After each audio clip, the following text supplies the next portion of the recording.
Welcome to P32's workshop. My name's Jim Gary. So I've purchased several mini-split air conditioners / heat pumps from Alpine Home Air over the years. They specialize in selling and supporting mini-splits to DIY folks like myself. And this video is not sponsored. I bought the units myself. I installed one in my old shop and used it for 10 years with no problems. So when I moved and built my new shop, I purchased another one from them. I got their Blueridge 18,000 BTU model, and it's worked without a hitch for over 4 years. I run it about 10 months a year as I live in Florida. So a few days ago, I noticed the shop was warming up, but the inside part of the AC unit was blowing air and seemed to be functioning correctly, except of course for the warm air. So I went outside and I found that the outdoor compressor unit was dead in the water. No signs of life at all. So I checked to see if it was getting power, which it was. So I opened up the unit, but couldn't really see anything wrong. So I called Alpine Home Air, and I reached a technician just within a few minutes and found that my 5-year warranty was still active. So this video shows how I worked with Alpine Home Air and successfully repaired the unit. No cost to me other than my time, which probably took a couple of hours over a few days. The description below includes links to other tool-related videos you might be interested in. So let's get on with the video. I'm in my shop, and as you can see, the temperature in here is 84 degrees Fahrenheit, which isn't good. A little over 4 years ago, I installed a mini-split air conditioning unit in the shop, and that's the inside unit there that blows the cold air in the shop. And it was running, but the outside unit was not running. I had bought the mini-split from Alpine Air, and it's a Blueridge brand. It's their house brand. And I've had them before. I installed one about 10, 12 years ago in my previous home, and it lasted just fine the whole way through. But the outside unit on this one stopped working, and a technician on the phone, I was on the phone with him, he had me go out and take the outside unit covers off and do some voltage and resistance tests. And his conclusion was that this main board is defective. And since it's still under warranty, they just sent me the new board, which is here. We're going to go outside in the 95-degree heat and try to see if we can see if this works. So here's the outdoor unit. All these little screws have plastic washers, I guess, to keep it from rattling. And there's one over here. There it is. So I'm going to run in and make sure I've got the circuit breaker turned off and bring out the new board. Here's the old board, how it's mounted in there. So I confirmed that the circuit breaker's turned off, so I'm ready to take a look at this. I don't know if you've ever installed a mini split, but they're really easy to install. In fact, now they come pre-charged, so you don't even have to have a vacuum pump or anything. They come pre-charged with these quick connects, so they're really easy to hook up. So this screw holds the front of this board in, and it does not have a washer, plastic washer. And it looks like there's a screw here. Let's see if that'll let it come out. No, but there's a bunch of screws on top here. And if I compare it to here, the same screw, same pattern. So I'm going to take those screws off. Let me just give you a closer up look there. So here's the screws, 1, 2, 3, 4. So I'm going to take those out.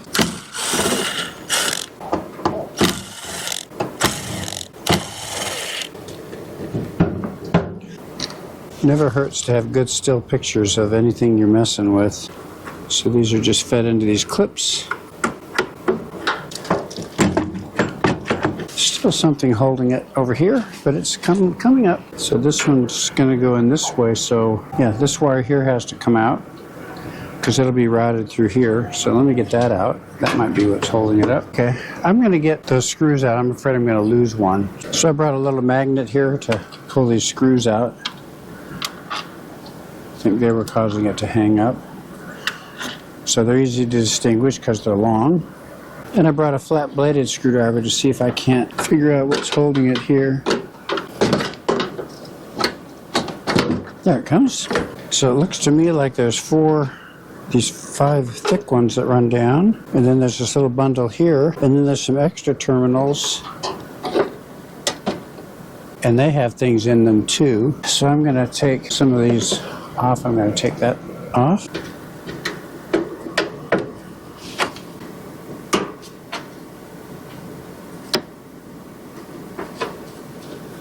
So the yellow-green one goes into here. If you peek under here, You can see there's some copper tubing going through something that looks like heat transfer paste on it, like you'd see on a CPU, but it looks like that is intact on the new one. It's here. So I got pictures of them. Then like that, I guess that locks it in place. See if we can get the next one loose. There, it comes up like that. This next one off. Came off all at once. That one off. So it goes blue, white, red, and then a blue one. And now let's take these off. And I've already labeled these across the top.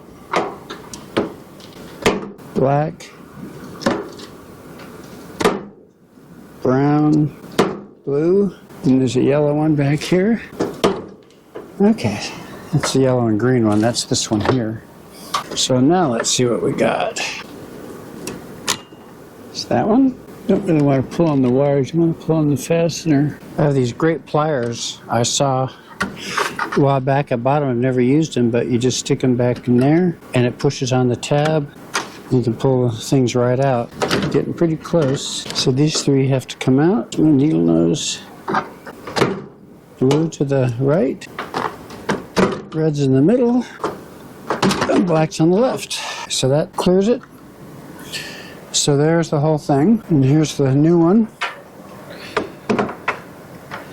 So I need to find out if I need some paste there. I'll call them and find out. But other than that, it looks like a straight up replacement. Coolant runs through, I guess, to let it know what the temperature is. I called Alpine, and they told me to clean all the paste off with just a paper towel and maybe a little isopropyl alcohol if I need to. So that's all this paste down in here and all this paste here. And then I'll have to apply new thermal paste. And he said that Best Buy carries it, so there's a Best Buy I could go to. I'm ready to go try to put the new board in. Here's the old board, and here's the new board. And I just need to get some thermal paste. So I got this stuff at Best Buy. It's made by Corsair. It's really made for CPUs. And I've used it for CPUs in the past, but it'll be fine for this. So I'm gonna pop, this copper tube here is what takes the coolant onto this aluminum plate, and then lays over this aluminum plate when this is in place, and that apparently is important in how it functions. So I'm just trying to pop this out so I can clean out all the... There it goes. So now I can clean it really thoroughly.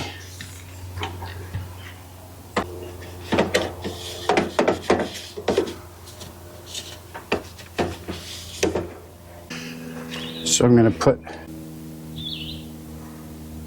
a little, this is a gray color stuff.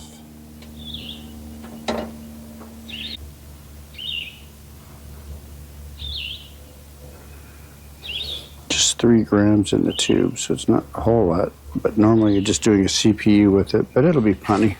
So I've got that in there, so I'm going to pop this back in.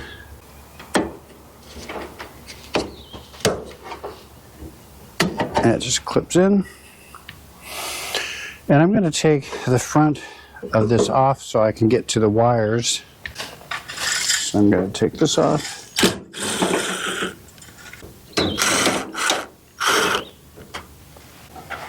I think there's a couple on the bottom.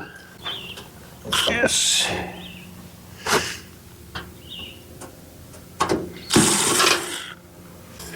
And then there's 2 here.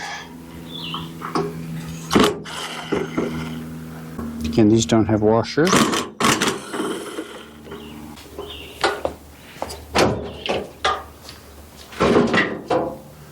So now it's easier to get at everything. So right here I have the blue, red, and black. And they go down here, and I can see right where they go. So that's this one here. So I can take this out. So I've got Q-tips. I'm just going to spread this down and take a little excess out, put it on the other side. That should work fine.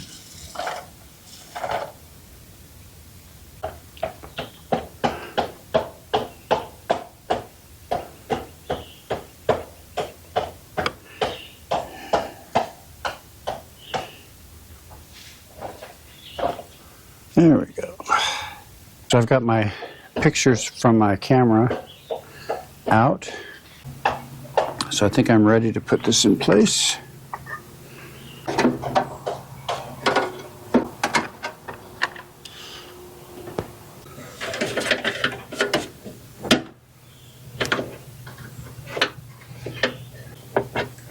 This has to come up here.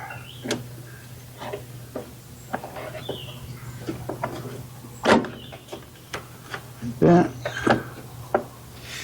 And I can get it pretty much everything, so it's just a question of lining this up. And I can see the holes are lined up for the 4 screws. This is snapped in where it's supposed to go. There's all the screws.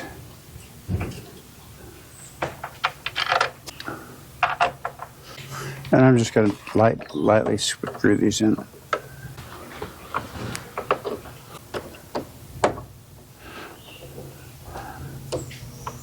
These really have a bite to them. I know that was in there.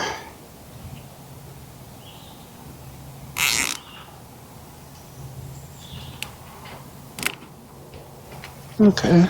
So now I just have to trace where each of these wires go and make sure they get plugged in correctly. And the blue one snaps into here, so I'll do that one first. All these bundled together. Just have to remember that. Oh, this looks like this was supposed to go in this bundle down here, so I'm going to redo that. That's better.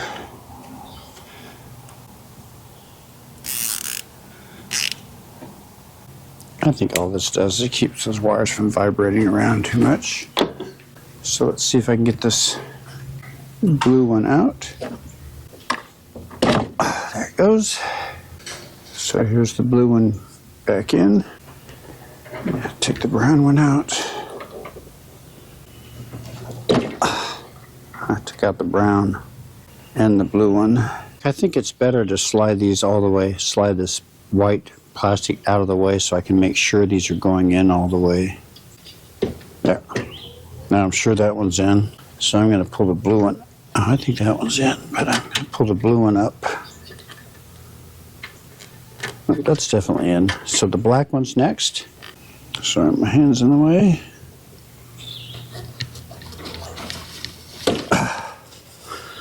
There's the old black one. Slide this up. Here's the new black one. There it goes. I can see it went in, so I'll slide the white plastic insulator back down. There. So I got those 3 in. And the old 2 green ones. So this must be the one that goes here, because it couldn't possibly go all the way over to here, which is where this one goes. Yeah, it's way shorter.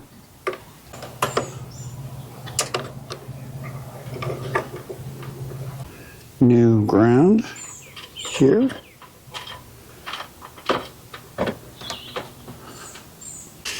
This one goes down to this tab, and notice there's a yellow wire there too, but I just want to take off this green and yellow one. Leave the thin green and yellow one there.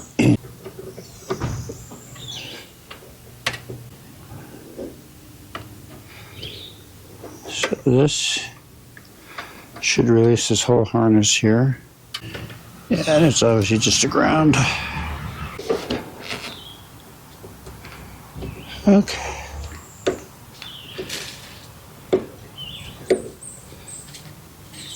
That's nice and tight. Now all this should be able to come out. Okay, so there's the old harness gone. So now I just have to connect all these other wires. So I'm looking at the picture I took. The blue one goes first. That's in. The red one goes second. That's here. And all I have left is a white one, a long white one, and there should be a short white one. Okay, the long white one goes back in there.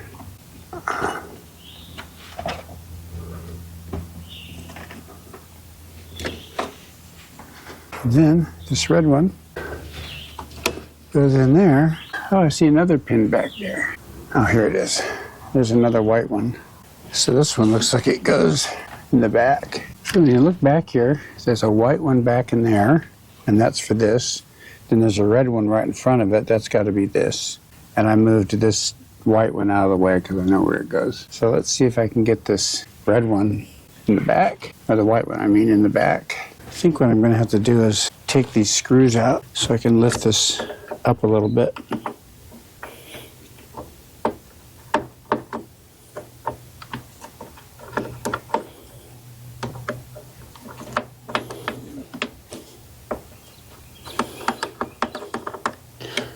Trouble, things like this you only do once, so by the time you figure it out, you could have done it a lot faster.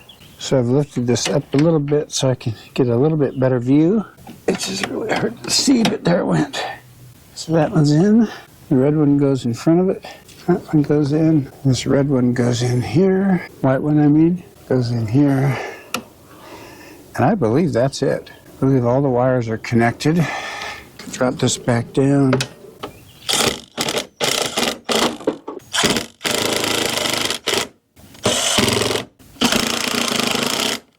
I think this is in. Good. That's all in. I think this is supposed to go in under here, but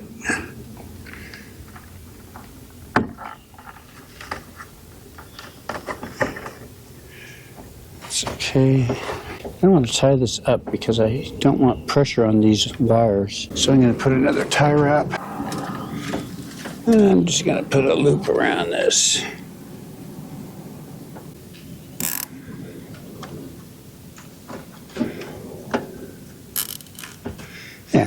That way that's not going to go flying anywhere.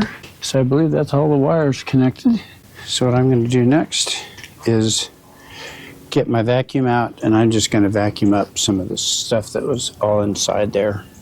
And then I'll put the thing back together and we'll plug it in and see what works.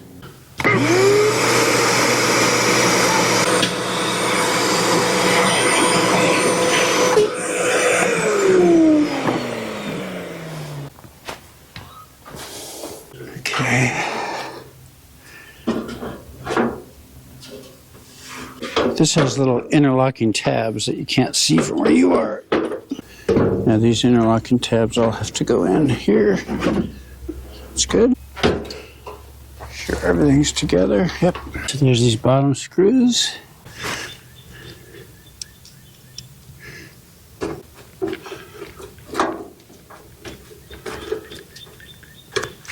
The screw here seems to hold the motherboard in. And there's one back here. And I don't think these were connected, but there were two here. There's one here, one here. So I have the correct number of screws because there's 3 screws left and there's 3 places here.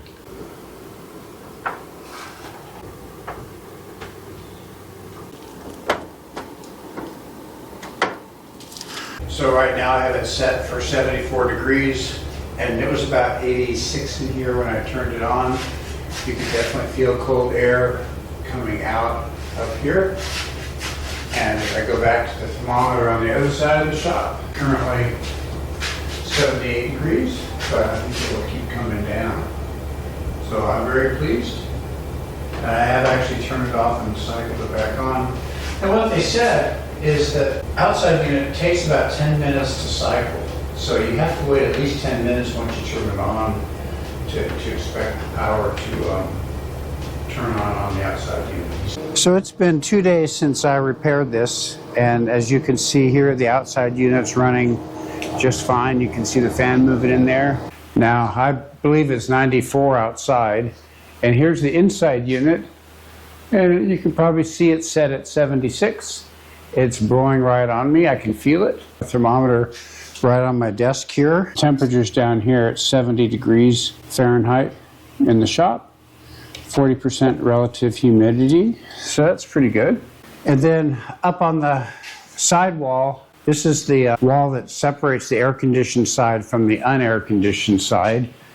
And this ours reads a little high because it's attached to that wall, even though there's insulation in there. So it's reading 78 degrees right now, but it feels plenty cool in here. So there we go. After 3 days, it seems to be successful. So I'm very happy with the results. So to wrap things up, as you can see, Alpine was great to work with. I never had to wait more than a few minutes, and it was a great customer experience. I highly recommend them. So I'll see you in the next video. If you like this one, please like it and subscribe. Bye.